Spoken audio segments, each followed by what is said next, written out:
I watched through my front window as the HOA president, Brenda Carmichael, walked up my driveway with that tight-lipped smile she always wore when she was about to make my day worse.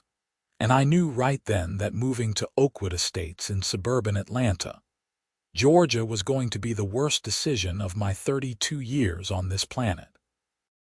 My name is Kevin Ingram, and I had bought my house 6 months ago after getting a job transfer from Austin to Atlanta. The place seemed perfect at first, a nice 3-bedroom ranch with a decent yard in a quiet neighborhood. Sure, there was an HOA, but I figured how bad could it be? I paid my dues, kept my lawn trimmed, and minded my own business. That should have been enough, but Brenda had other ideas. She knocked on my door that Tuesday morning in March, and I reluctantly opened it. Brenda was in her late 40s with bleached blonde hair that she kept in a severe bob, and she wore her reading glasses on a chain around her neck like some kind of authority badge. She had on one of her typical pastel cardigan sets, this one a nauseating shade of peach. "Kevin, we need to discuss your mailbox," she said without any greeting. I glanced at my mailbox, which sat at the end of my driveway like every other mailbox on the street. "What about it?" "The post is showing signs of wear. According to Section 12, Paragraph 4 of the HOA Covenant, all mailbox posts must be maintained in pristine condition. I need you to repaint or replace it within 14 days, or you will face a fine of $50 per day." I stared at her. "Brenda, there is literally one small scratch on the post. You can barely see it. Rules are rules, Kevin. I did not write them, but as president I enforce them." She handed me a formal violation notice printed on HOA letterhead. 14 days. Have a blessed day." She turned and walked back down my driveway, her sensible flats clicking against the concrete. I looked at the notice in my hand and wondered if it was too late to sell the house and move to a neighborhood where people had better things to do than measure the scratch depth on mailbox posts. But that was just the beginning. Over the next few weeks, Brenda found violations everywhere. My trash cans were visible from the street for 45 minutes after pickup. Violation. I had placed a wreath on my door that was 8 inches in diameter instead of the approved 6 inches. Violation. My grass was allegedly 1/4 inch taller than the maximum allowed height. Violation. Each infraction came with the same tight-lipped smile and passive-aggressive "blessed day" sign-off. I paid the fines because I did not want the hassle of fighting her. The HOA board was stacked with her friends, and I had heard stories about people who tried to challenge her. They ended up with daily violations and mounting fines until they either complied or sold their homes. One guy apparently had gotten violations for the color of his car being too bright when parked in his own driveway. He moved out after 3 months. Then the package theft started. I ordered a new laptop in early April because my old one had finally died.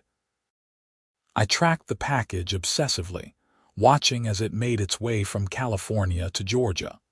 The delivery confirmation came through on a Thursday afternoon while I was at work. I left the office early, excited to get home and set up my new computer. When I pulled into my driveway, there was no package on my porch. I checked the tracking again. Delivered at 2:47 p.m., photo confirmation. I pulled up the delivery photo and there it was, a box sitting right in front of my door. I looked at the timestamp. That was barely 90 minutes ago. I walked around my yard, thinking maybe the delivery driver had put it somewhere else, but there was nothing. I checked with my neighbors on both sides. Neither of them had seen anything or taken it by mistake. I filed a police report, but the officer who took my statement did not sound optimistic. "Package theft is pretty common," he said, filling out his report in my living room. "Usually kids or random thieves who follow delivery trucks, Not much we can do unless you have camera footage. I did not have cameras. That was going to change. I ordered a new laptop, this time shipping it to my office, and I installed a video doorbell system that weekend. The camera had a wide-angle lens that covered my entire porch and most of my front yard. I also added a motion-activated camera on the side of my house that covered my driveway. If someone was stealing my packages, I was going to catch them. The next package arrived 2 weeks later, a set of running shoes I had ordered. I was at work when the notification came through that they had been delivered. I immediately opened the app for my doorbell camera and rewound to watch the delivery. The UPS driver dropped off the box at 11:23 a.m., took the confirmation photo, and left. I kept watching. At 11:58 a.m., someone walked into the frame. I nearly dropped my phone when I saw who it was. Brenda Carmichael walked up my porch steps, looked around carefully, picked up my package, and carried it back down my driveway. She walked across the street to her own house, which sat directly opposite mine, and disappeared inside with my package. I sat at my desk in stunned silence. The HOA president was stealing my packages. My first instinct was to call the police immediately, but I stopped myself. I had footage of one theft. That might be enough, but I wanted to be absolutely sure. I needed more evidence, a clear pattern that would be impossible for her to deny or explain away. I ordered more packages over the next 3 weeks. A phone charger, some books, a new coffee maker, a set of kitchen knives. Every single one was delivered, and every single time, Brenda stole it within an hour. She was remarkably consistent. She never took them immediately after delivery, probably to avoid running into the delivery driver, but she always struck within 60 to 90 minutes. My camera caught her every time, clear footage of her walking onto my property and taking my packages. I saved every video file, backing them up to cloud storage and an external hard drive. I documented each theft with timestamps and package tracking information. I was building an airtight case, and with each theft, I grew angrier. This woman had been harassing me for months over imaginary violations while she was literally stealing from me, but I wanted to do more than just get her arrested. I wanted everyone in the neighborhood to know what she had been doing. I wanted her humiliation to be as public as her reign of HOA terror had been. That was when I remembered seeing a video years ago about someone who had built glitter bomb packages to catch porch pirates. I spent a weekend researching and designing my own version. I was not an engineer, but I was reasonably handy, and the basic concept was not that complicated. I bought a large shipping box and filled it with multiple glitter bombs, party poppers modified to spray glitter instead of confetti, and a Bluetooth speaker rigged to play an obnoxiously loud alarm.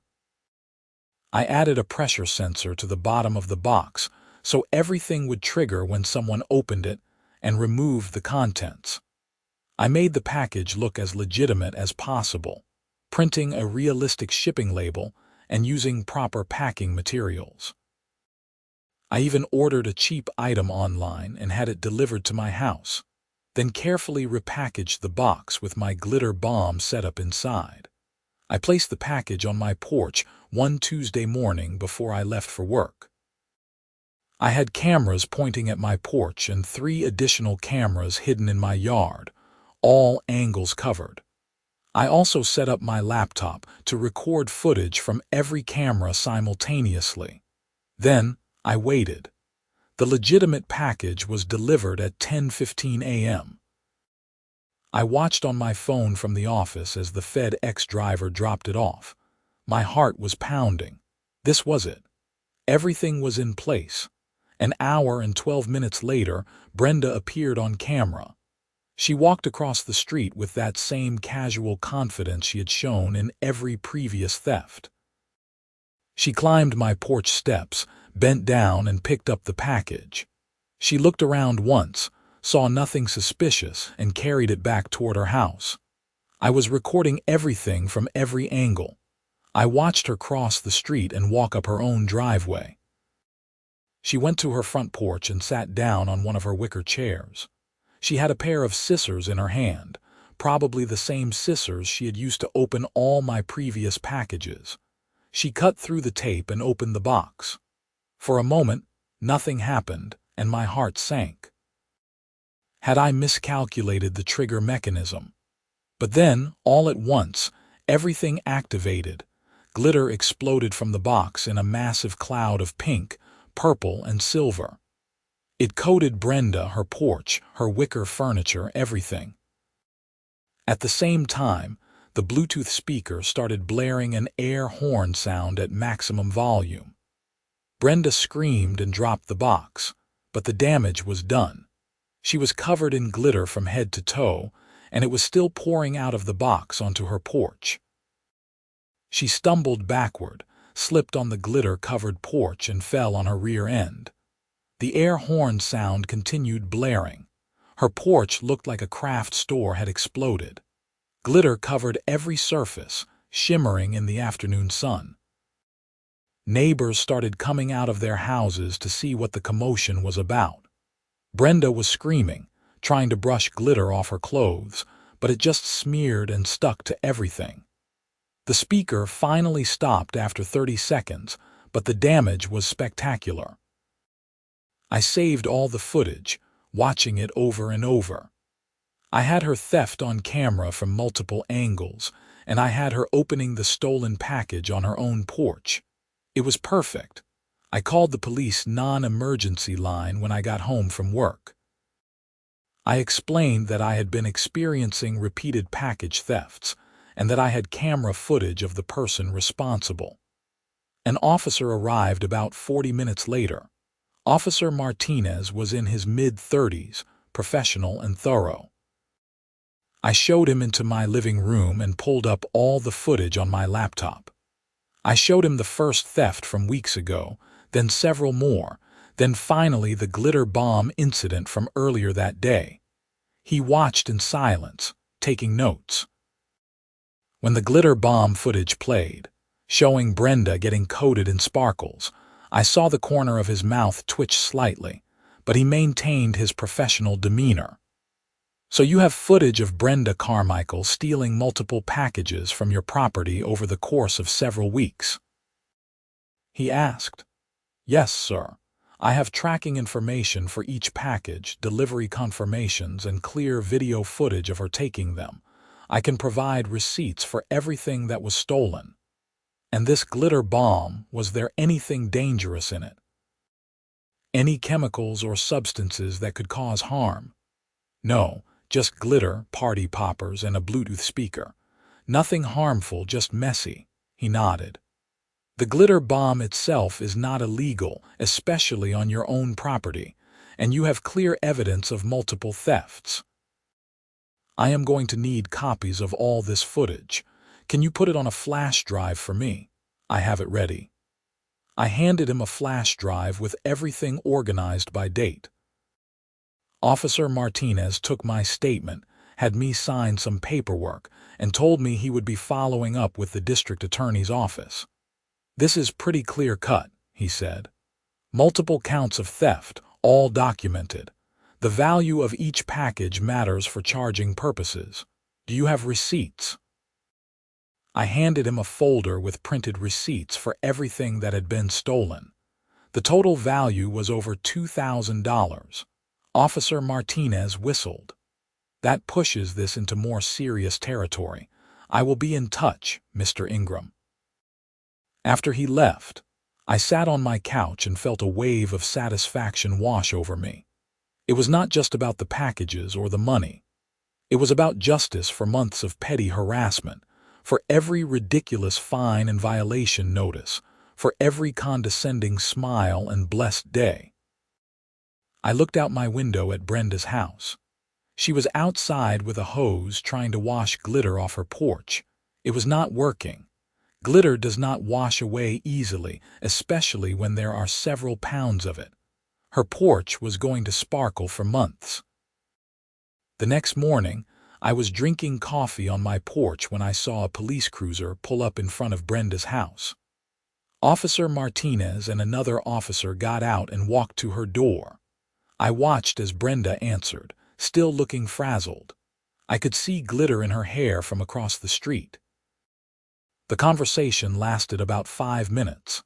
I could not hear what was being said, but I saw Brenda's face go from confused to angry to pale. She was gesturing emphatically, probably denying everything or trying to explain it away. Officer Martinez showed her something on his phone, probably the footage, and her shoulders slumped.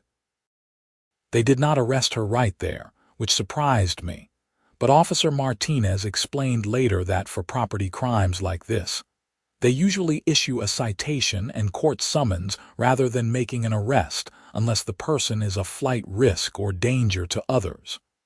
Brenda was neither. The neighborhood gossip network activated immediately. By noon, everyone knew that Brenda had been caught stealing packages. The story spread like wildfire. By evening, people were knocking on my door asking if it was true. I confirmed it and showed some of the edited footage to a few neighbors who had also suffered under Brenda's HOA tyranny. One of them was Michael Pritchard, who lived 4 houses down. He was retired military, early 60s, and he had butted heads with Brenda constantly over the past 2 years. I knew she was a piece of work, but stealing. He shook his head in disbelief as we stood in my driveway. That explains a lot, actually. Remember when my tools went missing from my garage last summer? I bet that was her too. Did you file a report? I asked. No, I thought I had just misplaced them, but now I am wondering. My garage door was open because I was working on my car. She walked past several times that day. He looked thoughtful. I am going to call the police and tell them about it.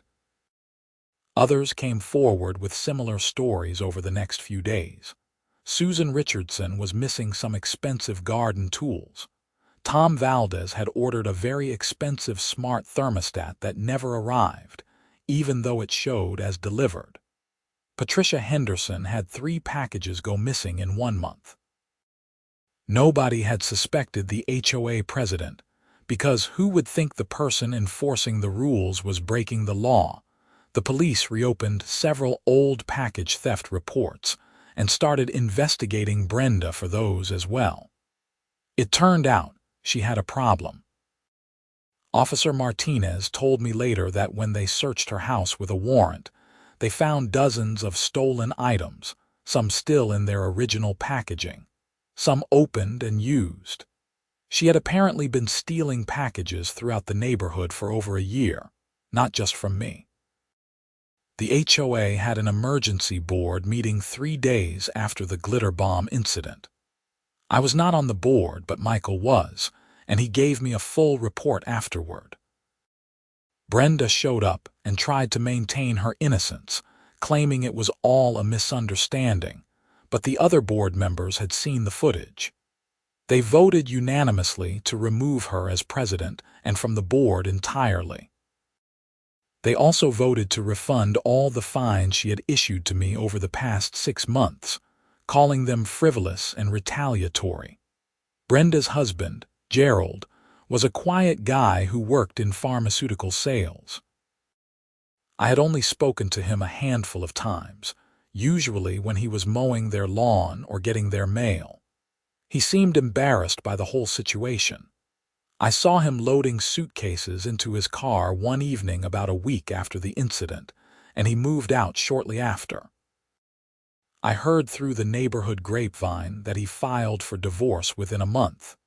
He apparently had no idea she was stealing packages and was humiliated when it all came out. The court proceedings took several months. Brenda hired a lawyer who tried to argue that the evidence was inadmissible, or that the glitter bomb constituted some kind of entrapment, but none of it stuck. The footage was clear. The pattern of theft was established, and I had every right to put whatever I wanted in a package on my own property. The district attorney charged her with multiple counts of theft. Each package was a separate count, and with the additional reports from other neighbors, she was facing over 20 charges. The value of the stolen goods totaled more than $8,000 when everything was added up. Her lawyer tried to negotiate a plea deal, but the DA was not in a generous mood. Package theft had been a growing problem in the county, and they wanted to make an example. The fact that Brenda was an HOA president who had been selectively targeting people she was supposed to be serving made it even worse. The trial was in August, 5 months after the glitter bomb incident. I had to testify, as did several other neighbors. I brought my laptop and walked the jury through the footage, explaining how I had documented each theft, showing the pattern and premeditation. The jury watched as Brenda walked onto my property again and again, stealing package after package. When they showed the glitter bomb footage in court, several jurors tried to suppress smiles. Even the judge looked amused, though she maintained her professional composure. Brenda sat at the defense table looking miserable, still finding occasional specks of glitter on her clothes months later. That stuff was persistent. Her defense was weak. Her lawyer tried to argue that she was under stress, that she had impulse control issues, that she was sorry and wanted to make amends. But the evidence was overwhelming, and the jury deliberated for less than 3 hours. Guilty on 18 counts of theft. 3 counts were dismissed due to lack of evidence, but 18 stuck. Sentencing came 2 weeks later. The judge was a stern woman in her 60s named Judge Patricia Connolly. She had reviewed all the evidence, read the victim impact statements, and did not look sympathetic as Brenda stood before her. "Mrs. Carmichael," Judge Connolly said, looking down at her from the bench, "you held a position of trust in your community. As HOA president, your neighbors relied on you to enforce rules fairly and maintain the neighborhood standards. Instead, you used that position to harass residents while simultaneously stealing from them. This is a profound betrayal of trust that goes beyond simple theft."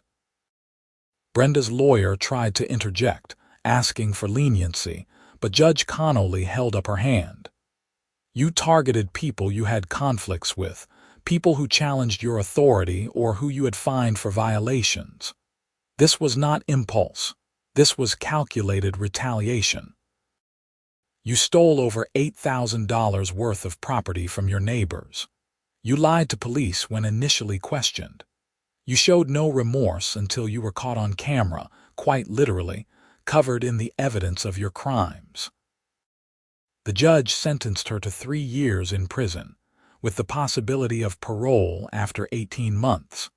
She also ordered restitution to all victims for the full value of stolen items, plus court costs and fees. Additionally, Brenda was banned from serving on any HOA board or holding any similar position of authority in a residential community ever again. Brenda broke down crying as the bailiff led her away. I felt a strange mix of emotions watching her go. Part of me felt vindicated after months of her harassment. Part of me felt sorry for her because 3 years was a long time and her life was essentially destroyed. But mostly, I felt relief that it was over. The neighborhood changed after Brenda was removed. The new HOA president was Michael Pritchard, the retired military guy. He ran the HOA with common sense and fairness. The ridiculous nitpicky rules were reviewed, and many were eliminated or revised. Fines were reserved for actual problems, not minor cosmetic issues. People started actually enjoying living in the neighborhood, instead of walking on eggshells waiting for the next violation notice. I got all my money back for the stolen packages through the court, ordered restitution. though it came in small monthly payments since Brenda did not have much in assets after the divorce and legal fees.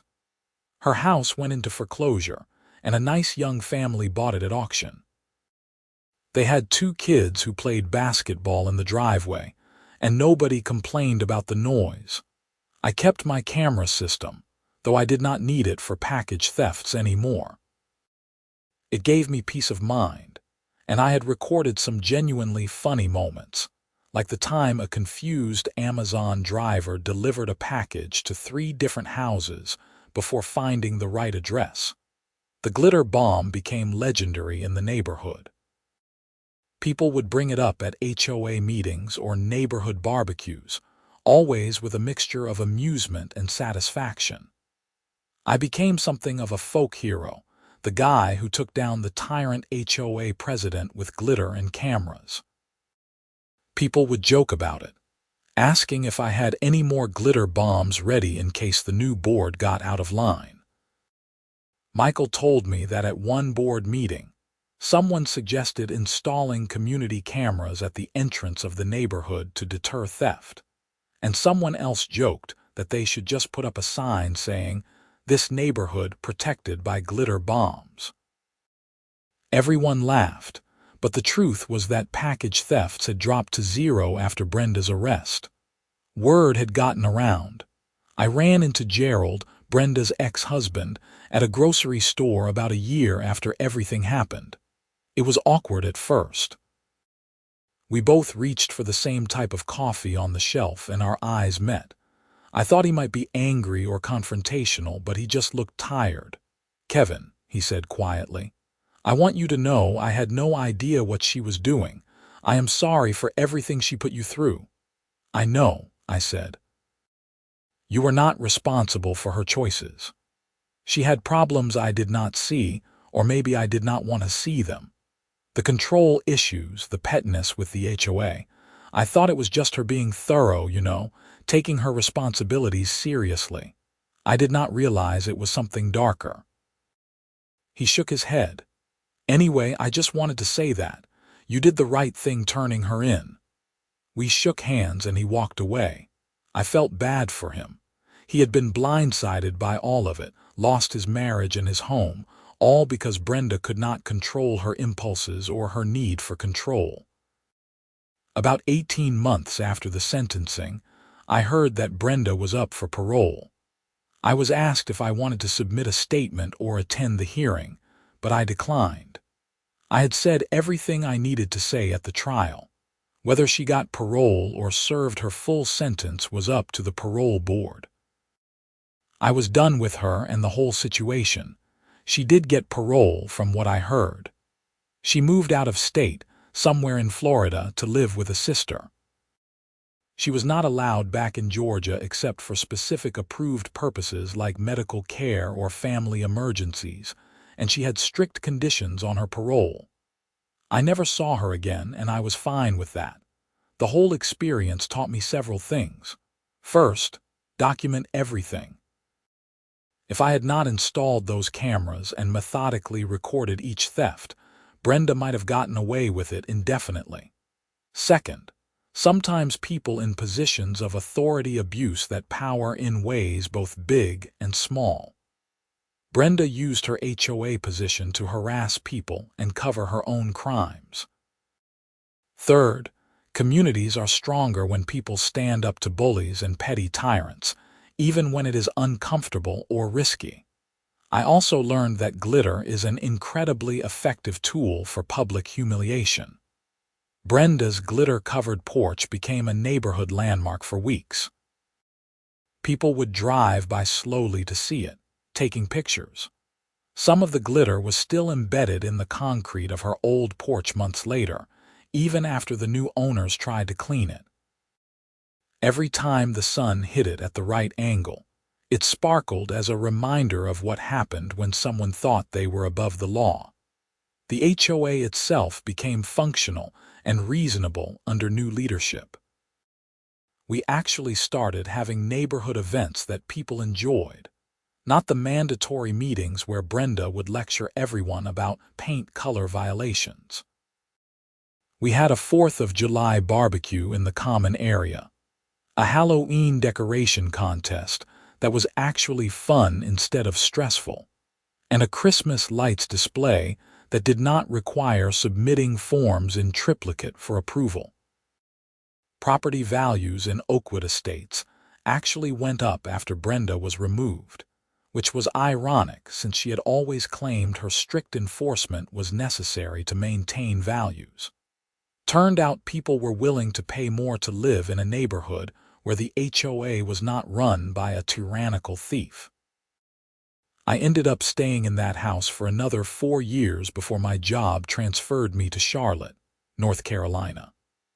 When I sold the house, I got well over asking price, and the buyers specifically mentioned that they loved how reasonable and well-run the HOA was. I smiled and told them it had not always been that way, then gave them a brief version of the Brenda story. They laughed and said they had heard rumors about the infamous glitter bomb incident, but thought it was an urban legend. Before I moved, the neighborhood threw me a going-away party. Michael gave a speech thanking me for my years in the community, and jokingly presented me with a large jar of glitter as a gag gift. Everyone applauded and laughed. It was a good moment, surrounded by neighbors who had become friends, in a community that had transformed from a stressful nightmare into an actual pleasant place to live. As I packed up my house for the move, I found the folder with all the old violation notices Brenda had given me in my first few months there. Trash cans visible for 45 minutes, wreath 2 inches too large, grass 1/4 inch too tall. They seemed absurd now, relics from a different era. I threw them away without a second thought. I kept one thing, though. I kept a small vial of the glitter I had used in the bomb, stored in my desk drawer. It was a reminder that sometimes standing up to bullies requires creativity, patience, and a willingness to get a little messy. Whenever I looked at it, I remembered that justice is not always swift, but it can be very, very sparkly. My new place in Charlotte was a townhouse in a neighborhood with no HOA. I had learned my lesson. The lack of neighborhood rules meant occasionally someone's lawn got a bit overgrown or Christmas lights stayed up until February, but nobody was stealing packages or harassing residents over paint chips. It was peaceful, and I realized that a little chaos was better than tyrannical order any day. I kept in touch with Michael and a few other neighbors from Oakwood Estates. They would send me updates about the neighborhood, photos from events, and occasionally news about former residents. I heard that the family who bought Brenda's old house became very involved in the community, and that their kids were always playing outside with other neighborhood children. The house had better energy now, people said. It felt welcoming instead of oppressive. One update that made me particularly happy was hearing that Patricia Henderson, one of the other victims of Brenda's package thefts, had been elected to the HOA board. Patricia was a retired teacher, sharp and fair-minded. She had been one of the people who testified at Brenda's trial, and she was passionate about making sure the HOA served the community instead of ruling over it. Under her and Michael's leadership, the board actually reduced HOA fees while improving services. They negotiated better rates for landscaping, found more efficient vendors, and eliminated a lot of the unnecessary bureaucracy Brenda had created. I also heard through the grapevine that my glitter bomb had inspired copycats, both in the neighborhood and beyond. Someone posted the security footage on a local community forum, and it went viral in the Atlanta area. News outlets picked it up as a feel-good story about creative justice. I got interview requests from several local TV stations, though I declined most of them. I did do one interview with a consumer protection reporter who was doing a story on package theft prevention, and I emphasized the importance of security cameras and documentation, rather than the vigilante justice angle. The reporter asked me if I regretted the glitter bomb, if I thought it was excessive. I thought about it for a moment before answering. No, I said. I do not regret it. Brenda was not just stealing packages. She was abusing her position, harassing residents, and making people miserable in their own homes while committing crimes. The glitter bomb got her attention and led to her arrest, but more importantly, it exposed what she was doing to the whole neighborhood. Sometimes you need a dramatic moment to break through people's willingness to look the other way. The interview aired during the evening news, and I got calls from friends and former co-workers who saw it. Most were supportive and thought the whole thing was hilarious. A few thought I had gone too far, that I should have just called the police after the first theft. But they had not lived through months of Brenda's harassment. They had not watched their neighbors walk on eggshells, afraid of arbitrary fines and violations. They had not experienced the relief and transformation of the neighborhood after she was removed. One unexpected consequence of the whole situation was that I became more involved in community issues. In Charlotte, even without an HOA, there were neighborhood associations and local government meetings. I started attending them, speaking up when I saw problems, advocating for common-sense solutions. I had learned that staying silent and hoping problems would resolve themselves did not work. Action and documentation were necessary. I also became something of an informal consultant for people dealing with problem HOAs. Friends of friends would reach out, asking for advice on how to handle overbearing board members or unreasonable rules. I always gave the same advice. Document everything, know your rights and the CC and Articus, build coalitions with other residents, and attend meetings. Most HOA problems could be resolved through persistent engagement and organization. The glitter bomb approach was a last resort for a specific situation involving actual crimes. Several years after leaving Oakwood Estates, I was at a home improvement store in Charlotte, picking up supplies for a weekend project. I was in the paint aisle when someone called my name. I turned around and saw Susan Richardson, one of my old neighbors from the Atlanta suburb. She was visiting her daughter who lived in Charlotte and was surprised to run into me. We caught up over coffee at a nearby cafe. She told me that Oakwood Estates was thriving. The HOA was running smoothly, property values continued to climb, and there was genuine community spirit. They had just finished building a new playground in the common area, funded by HOA reserves that had built up thanks to better financial management.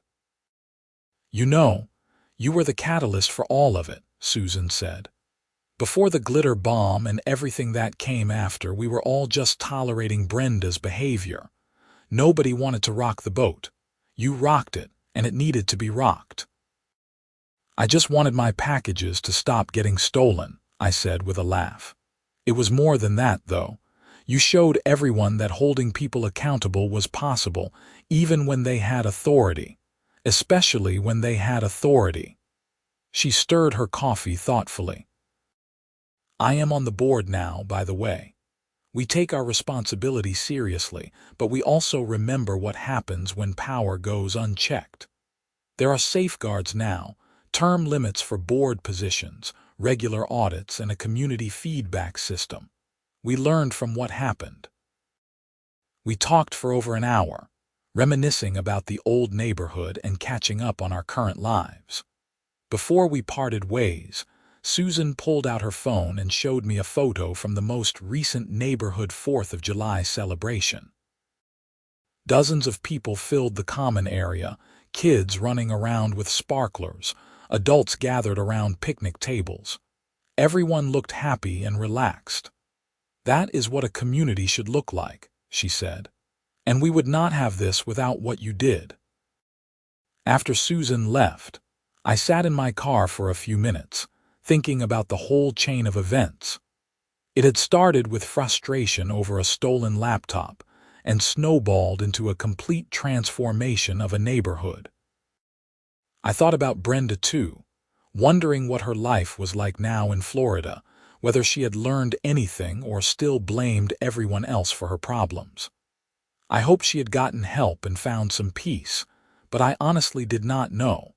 What I did know was that the experience had changed me. I was more aware of how small acts of courage or resistance could ripple outward, affecting far more than just the immediate situation. I was more willing to speak up when I saw injustice, more committed to documentation and transparency, and definitely more cautious about joining communities with restrictive HOAs. I also knew that glitter was the ultimate revenge tool.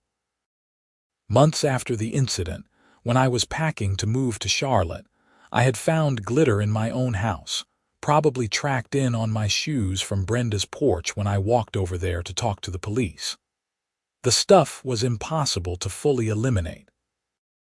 I imagined Brenda finding specks of it years later, a permanent reminder of the consequences of her actions. The story became part of my personal mythology. At parties or work events, when people complained about HOAs or difficult neighbors, someone would inevitably say, "Tell them the glitter bomb story."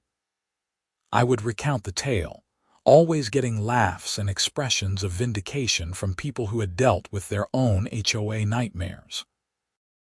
It became a bonding experience, proof that I understood the frustration of dealing with petty bureaucracy and power-hungry officials. More importantly, though, it became a story about justice and community, about standing up to bullies, even when it was uncomfortable, about the importance of evidence and persistence, about how one person's willingness to take action could inspire others and change things for the better. Years later, I ended up buying a house back in Georgia, though not in Atlanta. I moved to Savannah for a job opportunity, and I specifically looked for properties without HOAs. I found a great place in an older neighborhood with large trees and historic homes. There were neighborhood guidelines maintained by a voluntary association, but no mandatory fees, no enforcement power, and no Brendas. My neighbors in Savannah were friendly and respectful. We looked out for each other without being intrusive. When packages were delivered, people would text each other if they noticed a box sitting out for too long. There was an informal neighborhood watch that actually worked because it was based on mutual trust rather than fear of fines. I still had security cameras, though. Old habits die hard, and the cameras had uses beyond catching package thieves. They had captured a hit and run on my street once, providing police with clear footage of the license plate. They had recorded evidence of a contractor who tried to claim he had completed work he never did. They gave me peace of mind when I traveled for work. One evening, I was sitting on my front porch in Savannah, enjoying the mild spring weather and watching fireflies emerge in the dusk. My phone buzzed with a notification from my doorbell camera. I checked it, expecting to see a delivery driver or maybe a neighbor walking their dog. Instead, I saw someone I had not seen in almost a decade. Brenda Carmichael was standing at the end of my walkway, looking uncertain. My heart rate immediately spiked. Part of me wanted to ignore her to pretend I was not home, but curiosity won out. I saved the camera footage, sent a quick text to a friend with Brenda's name and photo just in case, and walked to my front door. I opened it and stepped onto the porch, maintaining distance between us. She looked older, worn down by hard years. Her hair was gray now, cut short and unstyled. She wore jeans and a plain t-shirt, a far cry from the coordinated cardigan sets she used to wear. She looked nervous, her hands clasped together in front of her. "Kevin," she said quietly. "I was not sure you would come out." "What do you want, Brenda?" I kept my voice neutral, not hostile but not welcoming either. I owe you an apology, a real one, not a court-ordered one." She took a breath. "What I did was wrong, all of it. The package thefts, the HOA harassment, everything. I made your life miserable and I stole from you. I betrayed the trust of everyone in the neighborhood. There is no excuse for it." I waited, not saying anything. "I have been through a lot of therapy," she continued. "I had to face some hard truths about myself. I was controlling and vindictive. I used my position to hurt people who I felt had disrespected me. I had problems with impulse control and entitlement. The stealing was not about need, I had money. It was about power and control and some twisted sense of revenge for perceived slights." "How did you find me?" I asked. "I did not track you down in a creepy way, if that is what you are worried about. I saw your name in a professional directory. I am working at a property management company here in Savannah. When I realized you were in the area, I thought about whether I should reach out. My therapist said it might be important for my recovery to make amends to the people I harmed most." "Your recovery," I repeated, hearing the edge in my own voice. "What about the damage you caused? Do you know that your husband divorced you? That people in the neighborhood had trust issues for years after what you did? That I had to go through months of police reports and court proceedings?" "Yes," she said simply. "I know. I destroyed my marriage, my reputation, my life. I spent 18 months in prison. I lost everything. And I deserved it. I am not here to ask for forgiveness or to make myself feel better. I just wanted you to know that I am sorry, truly sorry, and that I am trying to be a better person now." We stood there in silence for a moment. The fireflies continued their light show in the growing darkness. Somewhere down the street, someone was grilling dinner, the smell of charcoal and meat drifting on the breeze. "Why did you do it?" I asked finally. "Why target me specifically?" She looked down at her hands. "You challenged me, not in a big way, just small things. You questioned a fine once, asked for justification in the HOA rules. You did not immediately defer to my authority. It made me angry and I took it personally. I realize now how petty and insane that sounds, but at the time, I felt like you were undermining me. So I started looking for violations, real or imagined. And then I saw a package on your porch one day and I just took it on impulse. When I got away with it, I felt a rush of power. I took another and another. It became compulsive. And the others, the other neighbors you stole from. Same thing, anyone who crossed me or questioned me. It was sick, I was sick." She looked up at me. "I am not that person anymore. I cannot undo what I did, but I am trying to live differently now. I follow the rules. I treat people with respect. I mind my own business. I am just trying to be a decent human being." I did not know what to say. Part of me was still angry, even after all these years. Part of me recognized that she was genuinely trying to make amends. Part of me just wanted her to leave so I could go back to my peaceful evening. "I appreciate you telling me this," I said finally. "I do not know if I forgive you. I might never fully forgive you, but I acknowledge that you are trying to change and that takes courage." She nodded, seeming to accept that. "That is fair. I did not expect forgiveness. I just wanted to tell you I was sorry and that you were right to do what you did. The glitter bomb, the cameras, turning me in to the police. You held me accountable when I thought I was untouchable. It was humiliating and it ruined my life, but it also probably saved it in a weird way. I was spiraling, getting worse. If you had not stopped me, who knows how far it would have gone. Don't make me the hero of your redemption story," I said. "I was just trying to stop someone from stealing my packages." A hint of a sad smile crossed her face. "Fair enough." She turned to leave, then paused. For what it is worth, the glitter was a brilliant touch. I was finding that stuff for years. Every time I found a piece, it reminded me of what I had done. It was like a constant physical reminder of my sins. She shook her head. Anyway, I will leave you alone now. Thank you for listening." She walked back down my walkway and got into an old Toyota parked on the street. I watched her drive away, then went back inside. I checked my camera footage to make sure I had recorded the entire interaction. Old habits again, then sat down on my couch. I felt strange, unsettled. Seeing Brenda after all these years brought back memories I thought I had fully processed. I texted Michael Pritchard, who was still living in Oakwood Estates and had remained a good friend despite the distance. "You would not believe who just showed up at my house," I typed, then proceeded to tell him the whole story. His response came quickly. "Wow, that takes guts." "Do you think she was sincere?" "I think so," I replied. "She looked broken, honestly. Like life had beaten her down. She apologized without making excuses." "How do you feel about it?" I thought about that question for a while before answering. "Weird, closure maybe. I do not forgive her, but I am glad she seems to be trying to be better.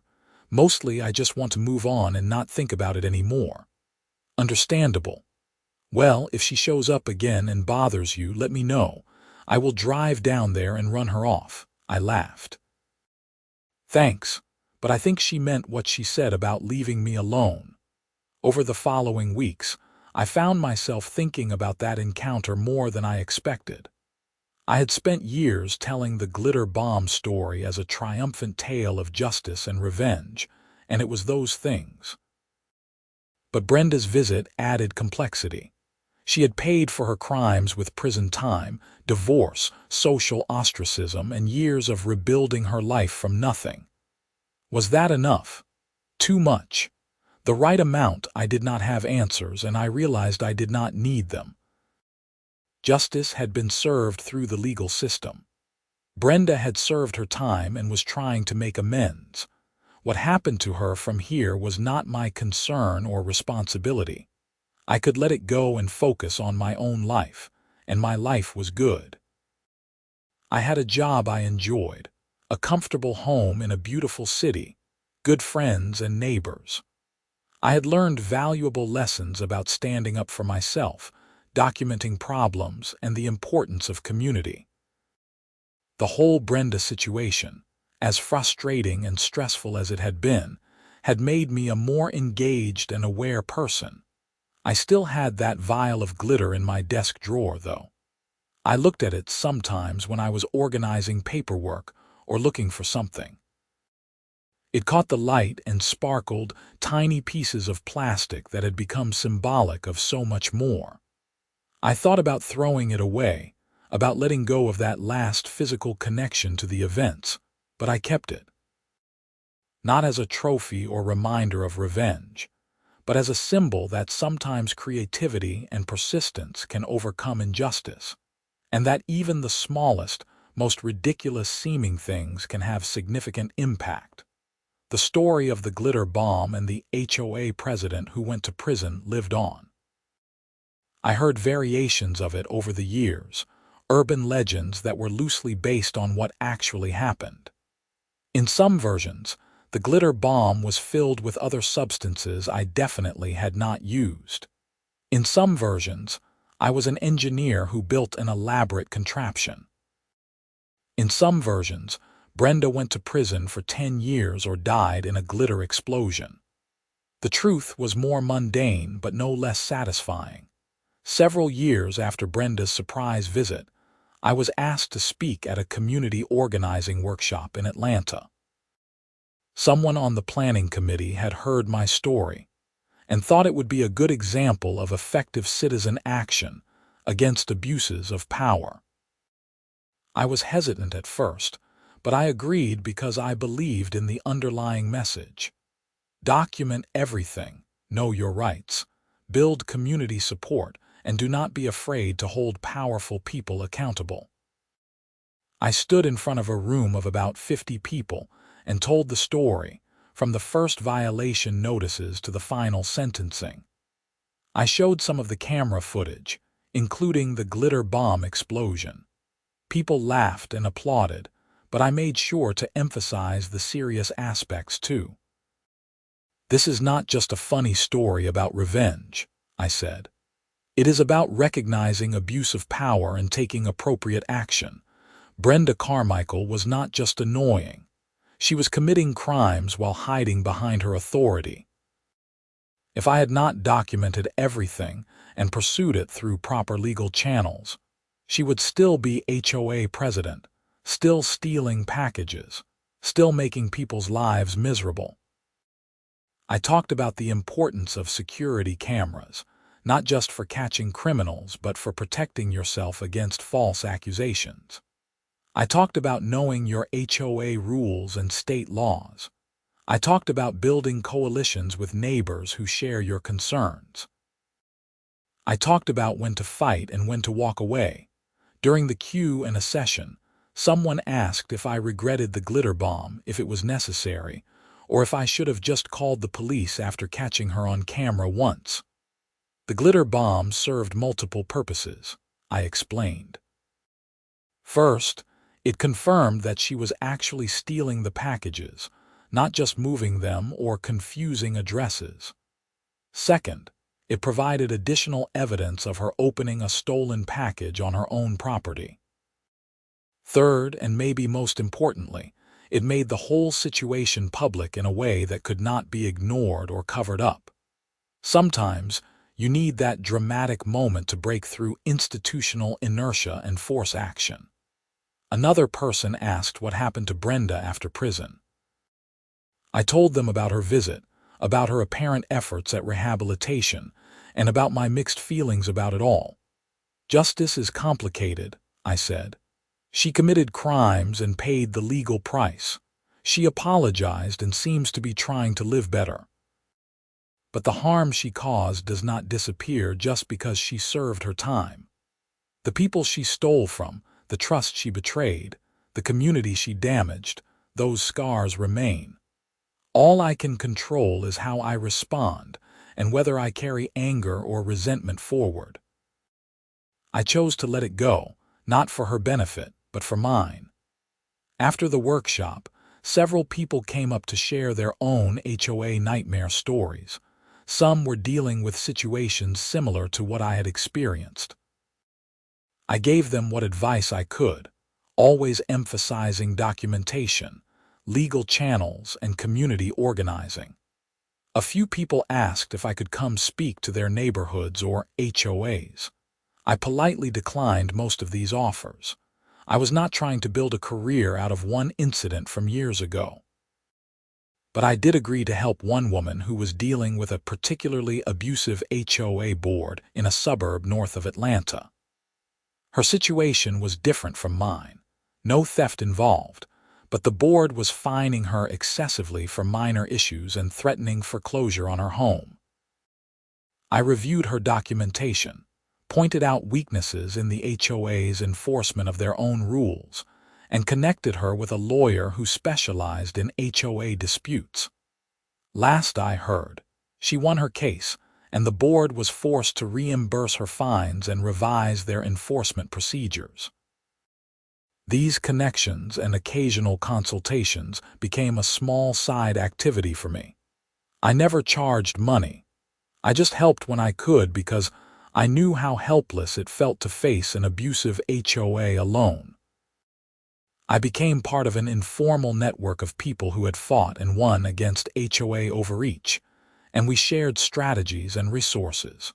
Through this network, I learned that HOA abuse was far more common than I had realized. There were boards that fined people for having the wrong shade of white paint, that banned children's toys from being visible, that foreclosed on homes over a few $100s in disputed fines. There were presidents and board members who embezzled HOA funds, who used their positions to harass enemies, who treated neighborhoods like personal fiefdoms. But I also learned about good HOAs, ones that genuinely served their communities, maintained common areas, organized social events, and enforced reasonable rules fairly. The difference always came down to the people involved and the systems in place to prevent abuse. Good HOAs had term limits, financial transparency, regular elections, and clear channels for appeals and grievances. Bad HOAs concentrated power in a few people and operated with minimal oversight. Oakwood Estates, my old neighborhood, became a case study in transformation. After Brenda's removal, the new board implemented all those good governance practices. They published monthly financial reports, held regular town halls, created a website with all HOA documents easily accessible, and established an elected appeals committee to review disputed fines. The neighborhood thrived under this structure, and it showed that HOAs could work when run properly. I eventually moved on from the HOA consulting and community organizing work. It had served its purpose, helping me process my experiences and hopefully helping others avoid similar situations. I went back to focusing on my career and personal life, content with the knowledge that I had made some small positive impact. The glitter bomb story faded into a memory, something I would mention occasionally when relevant, but not something I dwelled on. Life moved forward. I met someone, got married, bought a bigger house still without an HOA, and started focusing on new challenges and adventures. But every once in a while, usually when I was cleaning or reorganizing, I would come across that small vial of glitter. I would hold it up to the light, watch it sparkle, and remember that period of my life when I learned that standing up to bullies sometimes required creativity, patience, and a willingness to make a mess. Then I would put it back in the drawer and return to whatever I was doing, carrying those lessons forward without needing the physical reminder.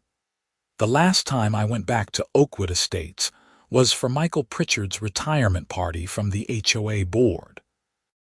He had served for 8 years and was stepping down to travel with his wife.